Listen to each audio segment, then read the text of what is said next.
ये मास्टर जी सच में बहुत अच्छे मास्टर जी हैं, हमको ये पढ़ाए भी हैं और इनके अंदर पंक्चुअलिटी, रिस्पॉन्सिबिलिटी, जितनी भी इलिटी है ना, सब इनके अंदर भरी हुई है।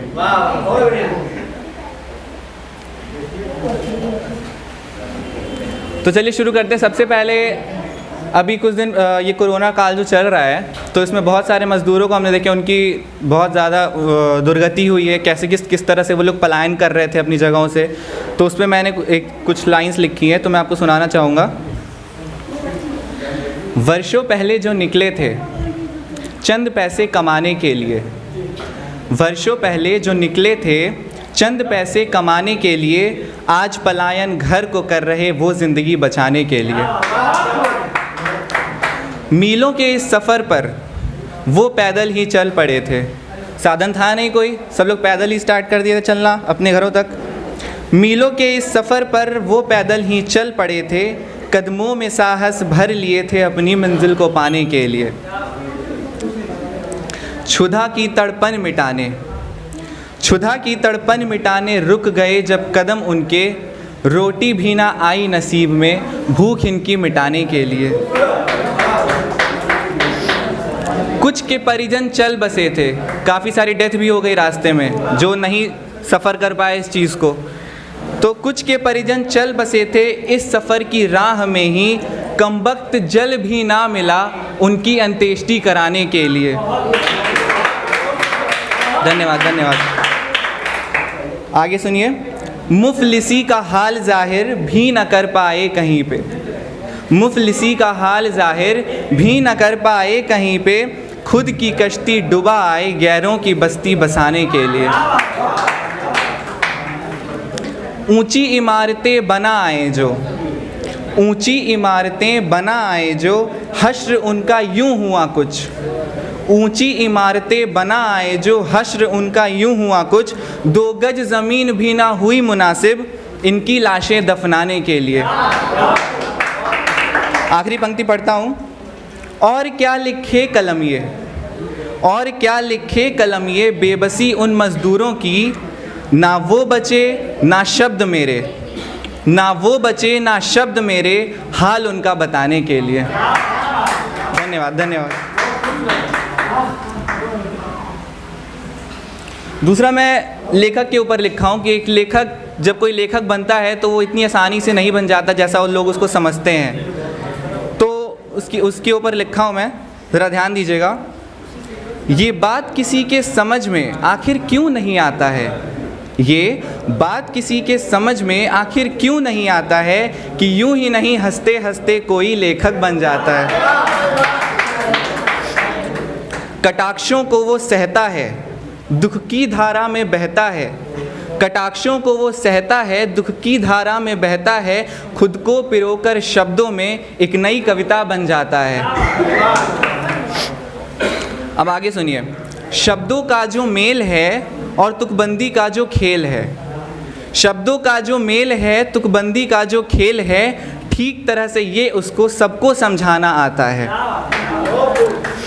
दिन रात सदा चिंतन करता, दिन रात सदा चिंतन करता, सुख दुख के दामन में पलता, तब जाकर इन विचारों से वो 4 छंद लिख पाता है।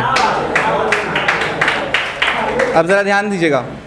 प्यार मोहब्बत तन्हाई जब एक साथ समझाना हो, प्यार मोहब्बत तन्हाई जब एक साथ समझाना हो, बना काफिया कलम को अपनी वो खुद रदीफ बन जाता है। जब बात हो अपने ज़ख्मों की, जब बात हो अपने ज़ख्मों की, वो किससे कहने जाएगा, जब बात हो अपने ज़ख्मों की वो किससे कहने जाएगा, उन चोटों पे वो स्याही का खुद ही मरहम बन जाता है, खुद ही मरहम बन जाता है। एक कविता और सुना रहा हूँ मैं, ध्यान दीजिएगा। ये आशिकों के लिए है, जब उन्हें बेवफाई मिलती है तो क्या होता है। एक इंसान अपने दर्द को जाहिर कर रहा है। कैसे?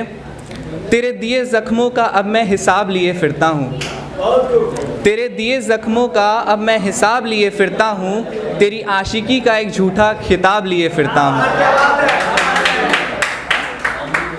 तेरी बेवफाई ने मेरा कुछ हश्र यूँ किया है, तेरी बेवफाई ने मेरा कुछ हश्र यूं किया है, तेरी मोहब्बत में कभी गालिब, तेरी मोहब्बत में कभी गालिब, कभी दाग बने फिरता हूँ। तेरे ख्यालों का अब सिर्फ एहसास लिए फिरता हूँ, तेरे ख्यालों का अब सिर्फ एहसास लिए फिरता हूँ, तेरी कसमों का झूठा एतबार लिए फिरता हूँ। इतना गम दिया है तेरे लफ्ज़ों ने मुझको, इतना गम दिया है तेरे लफ्ज़ों ने मुझको, इन गमों का हल्का सा खुमार लिए फिरता हूँ। तेरे नगमों का अब मैं सुल्तान लिए फिरता हूँ, तेरे नगमों का अब मैं सुल्तान लिए फिरता हूँ, तेरी ही गलियों में अनजान बने फिरता हूँ। आखिरी पंक्ति, जब से कोई और आया है तेरे जहन में, जब से कोई गैर आया है तेरे जहन में, तेरे दिल की दहलीज पर मेहमान बने फिरता हूँ, मेहमान बने फिरता हूँ। ये आखिरी कविता है मेरी जो थोड़ा विदाई से रिलेटेड है, चाहे फेयरवेल हो या आज के सब लोग अभी जाएंगे कुछ देर बाद, तो उससे रिलेटेड है। तो पढ़ता हूँ कि दिल के किसी कोने में कुछ धूल पड़ी होंगी, दिल के किसी कोने में कुछ धूल पड़ी होंगी, यादें जब बुहारेंगी तस्वीर बनी होंगी। गुज़रे हुए वक्त का, गुज़रे हुए वक्त का जब पृष्ठ पलट दोगे, गुज़रे हुए वक्त का जब तुम पृष्ठ पलट दोगे, पलकों से लगी आपकी कुछ बूंद पड़ी होगी, कुछ बूंद पड़ी होगी। तकाज़ा है ये प्रखर का, तकाज़ा है ये प्रखर का कि विदाई आप लेते हैं, कि आदम शाह न यारो जन्नते दिल से जुदा करना। तकाज़ा है ये प्रखर का कि विदाई आप लेते हैं, कि आदम शाह न यारो जन्नते दिल से जुदा करना। बहुत मिल जाएंगे मुझे खोकर तुम्हें चेहरों के मेले में, बहुत मिल जाएंगे मुझे खोकर तुम्हें चेहरों के मेले में, मगर तन्हाई में लोगों मुझे भी याद कर लेना। हुआ मंजूर गर राहों को होंगी फिर मुलाकातें, हुआ मंजूर गर राहों को होंगी फिर मुलाकातें, बस इतना होश बाकी हो कि मेरी पहचान कर लेना। आखिरी पंक्ति है, यादों के दर्द से कभी अश्क जो छलके, यादों के दर्द से कभी अश्क जो छलके, इन अश्कों को ना पलकों का मोहताज कर देना, मोहताज कर देना। धन्यवाद बहुत।